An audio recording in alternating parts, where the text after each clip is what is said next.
Chicos, buenas tardes. Confírmeme si se oye, por favor.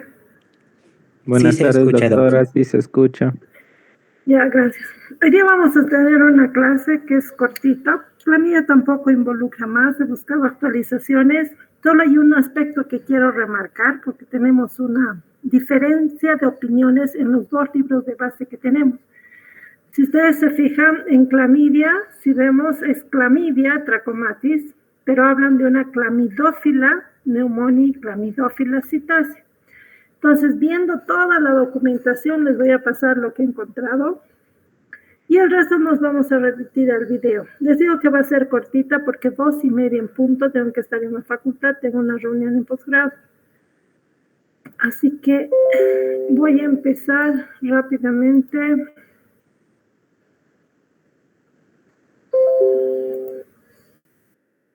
Ahí estamos. Entonces, los objetivos están ya definidos, ustedes tienen ya en el sistema, ha sido subido al sistema y lo que tenemos que hacer es ver ahora un género de bacterias que tienen características diferentes a las anteriores. Ustedes saben que estas bacterias tienen un tamaño que es inferior a los virus más grandes, o sea, son microorganismos tan pequeñitos que para empezar, y algo esencial con lo que siempre empiezo esta clase, es una bacteria que tiene un tamaño tal que no se la puede observar con una tinción de Gram, por ejemplo. ¿Ya?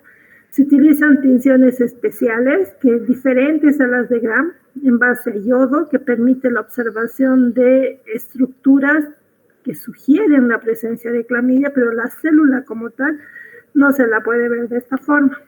Lo otro que es importante, que son bacterias tan pequeñitas, pero son bacterias, no son virus, genéticamente están clasificadas como bacterias, pueden crecer, pero en cultivos celulares previamente generados. ¿Eso qué significa? Pues que para cultivarlas primero tengo que cultivar células y recién puedo cultivar estas bacterias. Entonces, como dice ahí, vamos a describir las características generales, vamos a ver las especies patógenas para el ser humano, obviamente seguimos con lo mismo, ¿no? Sus características microbiológicas, de estructura, fisiología, sus factores de virulencia y cómo estos factores de virulencia se han asociado con las enfermedades que producen cada una de las especies. Vamos a describir muy brevemente el diagnóstico, tratamiento, epidemiología y prevención. Lo que les decía, los dos libros de base, que es Murray y Jowers, vamos a tener que en uno nos hablan de clamidia, trachomatis, neumonía, citasi, y en la otra nos hablan de clamidia y clamidófila. Entonces, yo les puse ya en la presentación, si ustedes ven que he cambiado de pantalla, y en la presentación ustedes tienen esto en video, no hay mayor modificación, he hecho la actualización del tema. Déjenme esperar un segundito.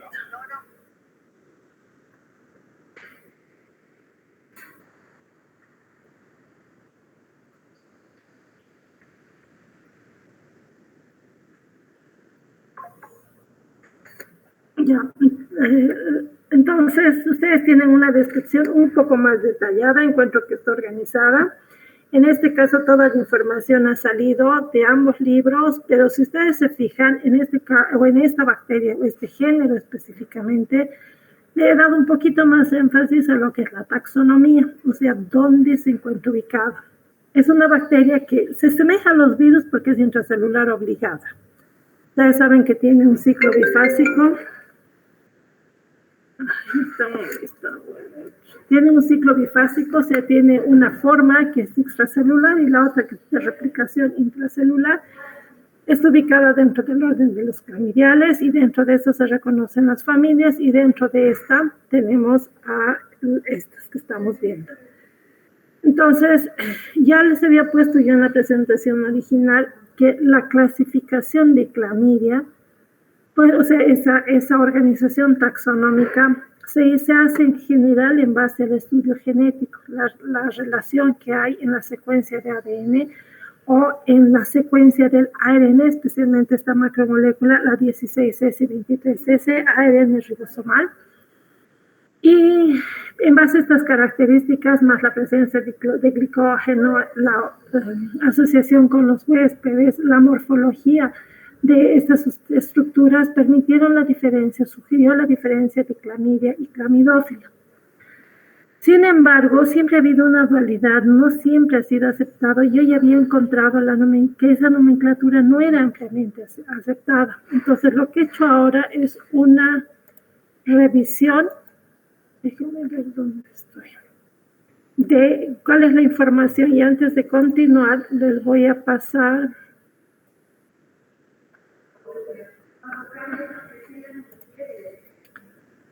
Déjenme ver un ratito.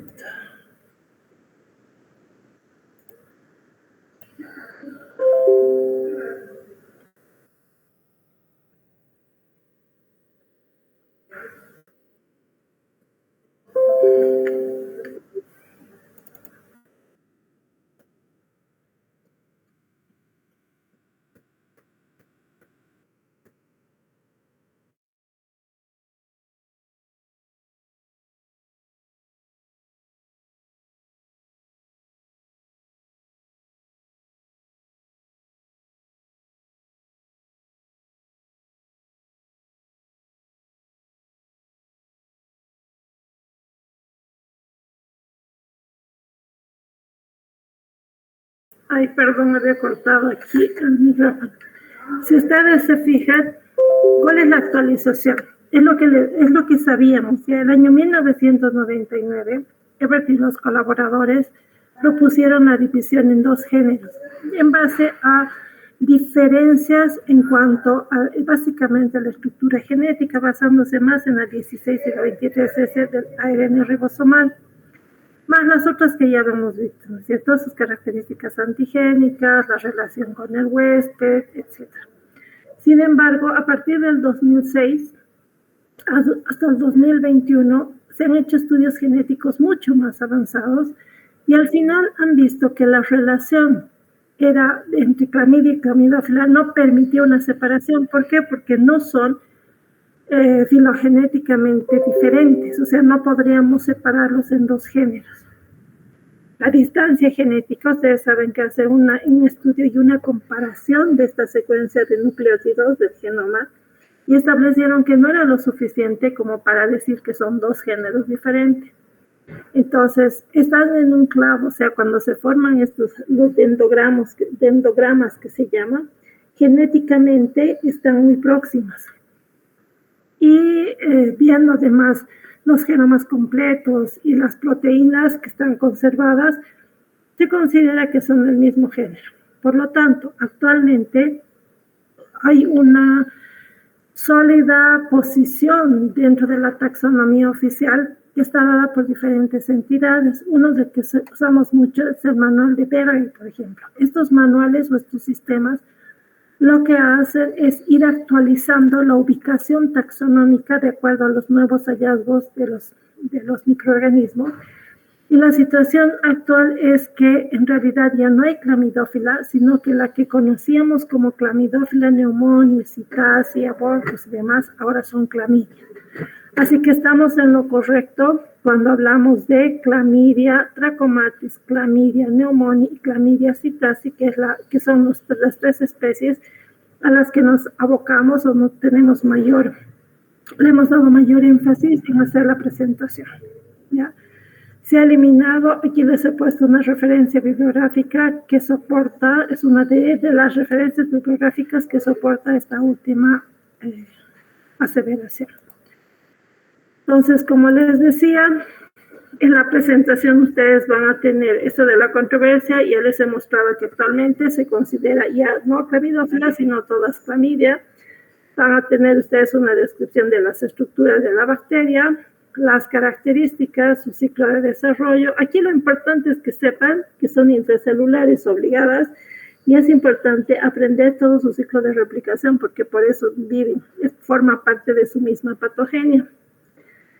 Y yo les he hecho una revisión, un resumen del cuerpo elemental y el cuerpo reticulado, que son las dos formas que tiene la bacteria, y cuáles son las diferencias entre ambas, cuerpo elemental y cuerpo reticulado.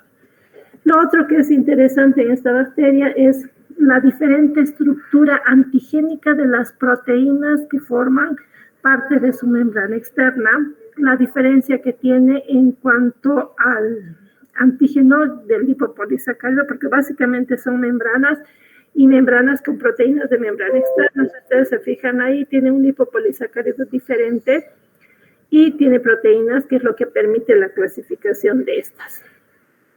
Esa estructura antigénica entonces permite la diferenciación de las serovariedades, donde hay una variación más importante en Clamidia trachomatis a diferencia de las otras dos. En cuanto a las proteínas de membrana externa, eso le dan esa rigidez para que esta célula pueda sobrevivir, o que esta bacteria puede sobrevivir en condiciones extracelulares. Ahí tienen la diferencia entre las clamidias, de lo que les decía, básicamente nos interesa 3, porque son patógenas para el ser humano, la importancia clínica, y este resumen me gusta como para que ustedes puedan organizar la información al momento de estudiar. Cuando hablamos de Clamidia trachomatis, les he puesto el resumen de las características sobresalientes, y hemos visto que dependiendo de la naturaleza antigénica de sus proteínas, podemos dividir en serovariedades. Y estas serovariedades son de 3 tipos. Si se fijan, la A, B, C, la de la K y la de la L1 a la L3. Y cada una tiene una acción en un sitio anatómico diferente. Por eso les he estructurado esta diapositiva como para orientarnos en ese sentido. Por dónde entra el conjuntivo, aparato respiratorio, puede hacerlo a través del uretra, del endocervix, trompas de falopio, y en general, si ustedes buscan información de Clamidia trachomatis, es clasificada como una ITS, ¿no es cierto? Produce una infección de transmisión sexual, aunque durante el desarrollo de la práctica o de la clase, yo les menciono que no es la única vía de transmisión, que también puede transmitirse incluso por moscas a través de la conjuntiva. Pero en general se la incluye dentro de lo que son las ITS. Si ustedes se fijan también, sus factores de virulencia no están en su habilidad de generar toxinas, enzimas y demás, sino en la capacidad de sobrevivencia intracelular, la capacidad de sobrevivencia en células fagocíticas, lo mismo que muchas otras bacterias, la capacidad de introducir proteínas directamente a una célula a través de un sistema de secreción 3, y lo importante también es que puede dar infecciones a repetición, o sea que el sistema inmune no da una inmunidad duradera, y esas reinfecciones y procesos inflamatorios a repetición muchas veces son los responsables de las lesiones finales en el paciente. Las enfermedades, eso también les describo con más detalle en todo el desarrollo. Si ustedes se fijan en estas diapositivas, por ejemplo, estas que las incluyo es para que se den cuenta el nivel de conocimiento de la patogenia a nivel molecular de estas bacterias. Cómo conocen cuál es la secuencia de eventos, las proteínas, la modificación de la transcripción o regulación genética de las células que infectan, que determina el cuadro clínico. Lo mismo lo que hemos visto, las serovariedades producen enfermedades diferentes y complicaciones diferentes. Lo que es el tracoma, lo que les decía que puede ser transmitido, es una conjuntivitis que cuando da repetición, al final determina la formación de un, ¿cómo se llama? Va a determinar un tejido cicatricial que determina una retracción y por lo tanto una abrasión o un daño de la córnea, lo que hace que el paciente quede ciego. O sea, puede quedar ciego, puede producir conjuntivitis en adultos, puede producir conjuntivitis neonatal, especialmente en mujeres que tienen esta bacteria o están infectadas en la región genital, en el cervix, y va a dar conjuntivitis neonatal o finalmente neumonía neonatal. Las infecciones urogenitales, lo que decíamos, produce uretritis, epididymitis, proctitis, periostitis. Esto les suena familiar. ¿Qué otra bacteria produce cuadros clínicos de este tipo? Uretritis, epididymitis, proctitis, etc. ¿Quién me dice? ¿Gonorrea? Sería gonorrea. Ay, perdón. Neisseria gonorrea. Cuando analizábamos gonorrea, cuando veíamos en las prácticas, si ustedes recuerdan que habíamos mencionado que cuando un paciente tiene uretritis, ustedes, si es infecciosa, podemos dividirla en dos, uretritis gonocócica y no gonocócica. La uretritis no gonocócica está dada en primer lugar por esta bacteria. Y si ustedes se fijan, vean la secreción, es muy purulenta, vean aquí. Si ustedes se fijan, no es una secreción purulenta, es más transparente. Tiene menor cantidad de material mucopurulento, o sea, menor cantidad de células fagocíticas. Eso les puede sugerir que es una uretritis no gonocócica. Y en primer lugar, la no gonocócica es esta bacteria, Chlamydia trachomatis. También les explico con más detalle qué sucede en el sexo masculino, en el sexo femenino. Y hay un cierto grupo de serovariedades que son las L, que pueden producir esto, que es el famoso linfogranuloma venéreo, que no es más que la inflamación y tumefacción de los ganglios linfáticos, que pueden drenar en el lugar inicial de las lesiones. Entonces, estos al final terminan siendo pupones dolorosos, fluctuantes, y que pueden drenar mediante fístulas. La epidemiología, distribución mundial. Acuérdense que puede producir ceguera, afecta a los niños, pero cuando sucede generalmente esto se debe a una infección por contacto directo de la conjuntiva, no necesariamente por contacto sexual. La conjuntivitis de inclusión en los adultos, que puede ser sí por un contacto sexual, la conjuntivitis de inclusión en los recién nacidos. Ahí tienen qué muestras se pueden estudiar, qué pruebas de laboratorio. Acuérdense que hemos dicho, es una bacteria intracelular obligatoria, no se cultiva en un medio de cultivo de rutina, se utiliza primero un cultivo de células, como células de McCoy u otras, y después de cultivar las células, recién puedo cultivar la bacteria. ¿Qué puedo utilizar? Otras técnicas que ya hemos visto, serológicas, por ejemplo, como la inmunofluorescencia, que es bastante útil para determinar la presencia de la bacteria. Hay otras técnicas, como por ejemplo una técnica de Giemsa, que puede ser utilizada para observar las granulaciones o la presencia de estas inclusiones citoplasmáticas que sugieren infección por esta bacteria. Luego, las técnicas moleculares son bastante útiles. Se puede utilizar la detección de anticuerpos, pero no es la mejor técnica. Sí es útil cuando vemos la presencia de anticuerpos, pero vemos una seroconversión. ¿Eso qué significa? Que detecto anticuerpos en un paciente en la fase aguda y después en la fase convaleciente. Si el título de anticuerpos se ha triplicado o cuatruplicado, entonces sí podemos decir que es una forma de diagnóstico. Y eso es importante porque en muchos lugares, por lo menos en nuestra ciudad, piden prueba serológica de detección de anticuerpos contra clamidia, pero un paciente puede tener anticuerpos y no necesariamente ser una infección aguda. Esas son las inclusiones que se pueden detectar mediante tensiones con yodo, la inmunofluorescencia, cómo se hace la prevención. Incluye todos los métodos para prevenir infecciones de transmisión sexual y acuérdense de esto en el caso, por ejemplo, de tracoma. Cirugía para párpados deformados, porque es la cicatrización de los párpados los que determinan la lesión de la córnea, antimicrobianos, lavado de cara y mejoración de las condiciones socioeconómicas. Porque ya les digo, se ha determinado hasta que las moscas pueden llegar a transmitir esto en el caso de tracoma y de infección de conjuntiva. Y como está considerada dentro de las ITS, todo lo que sea, todas las medidas para prevenir las ITS son válidas para este caso. El tratamiento, luego tienen un poco de lo que es la clamidia neumonía. Si se dan cuenta de la presentación, está como clamidia, ya no como clamidófila como tienen en Murray. Hay una sola serovariedad, que eso es importante, sus características, qué tiene de factores de virulencia. Tiene membrana, tiene proteínas de membrana externa, lo mismo que el otro, tiene un lipopolisacárido un tanto diferente, patógeno porque puede sobrevivir y va a dar lugar especialmente a infecciones respiratorias. Es una de las responsables de las neumonías atípicas o neumonías comunitarias atípicas. Se la ha asociado con patologías como la arteriosclerosis, también les explico brevemente de qué se trata. Lo mismo que el otro, se hace un cultivo primero de células y después se pueden cultivar estas bacterias. Es muy útil el empleo de anticuerpos fluorescentes, o sea, la tinción por inmunofluorescencia, y esa es una de las técnicas de referencia. La serología por microinmunofluorescencia. ¿Dónde está? Es una infección muy frecuente, respiratoria.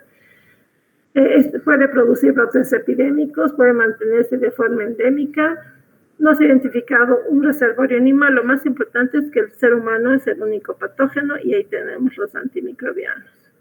Lo mismo, Chlamydia psittaci produce la citocosis. Para los que tienen mascotas que son loritos, gatitas y demás, son los reservorios de esta bacteria. Y puede propagarse al ser humano porque él puede inhalar, el ser humano puede inhalar excrementos secos de las aves o que estén contaminados con heces o con orina de las aves.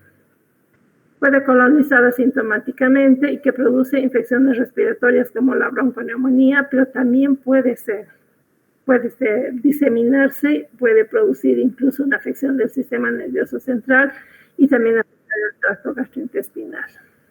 Ahí también les explico con más detalle lo mismo que les estoy diciendo, pero mucho más detallado y con calma, las infecciones que produce. La infección puede ser no complicada o puede ser grave. Lo mismo que los otros. Para el diagnóstico necesitamos datos epidemiológicos, una clínica compatible y se puede hacer inmunofluorescencia, que es la de referencia. Podemos usar PCR, detección de los antígenos o cultivo, pero el cultivo en células previamente cultivadas o en huevos embrionados. La epidemiología está en relación al reservorio, que son las aves. ¿Ya? Y eso es, si se fijan, no es una clase muy larga. Lo que más me interesaba en este caso era darles la definición, porque hay una controversia si la tomamos como clamidia, clamidófila, y por todas las evidencias que hemos visto a la fecha, es mejor que las mantengamos como clamidia. Eso es lo que les quería comentar, y lo que voy a hacer es subirles el documento que les había mostrado. Déjenme ver dónde estoy.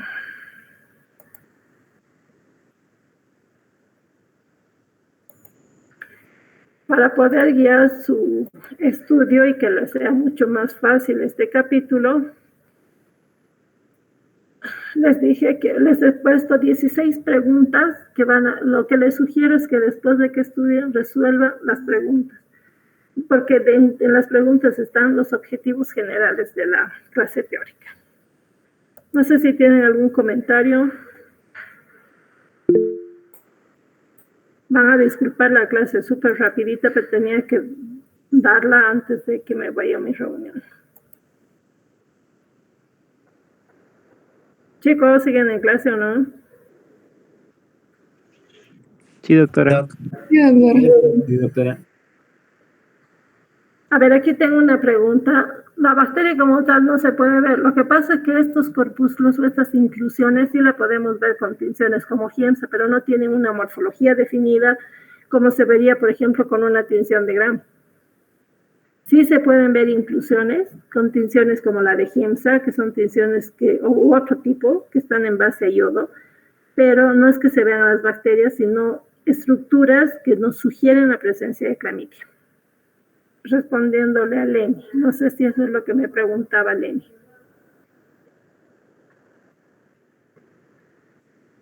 Ya chicos, nos vemos entonces la siguiente semana.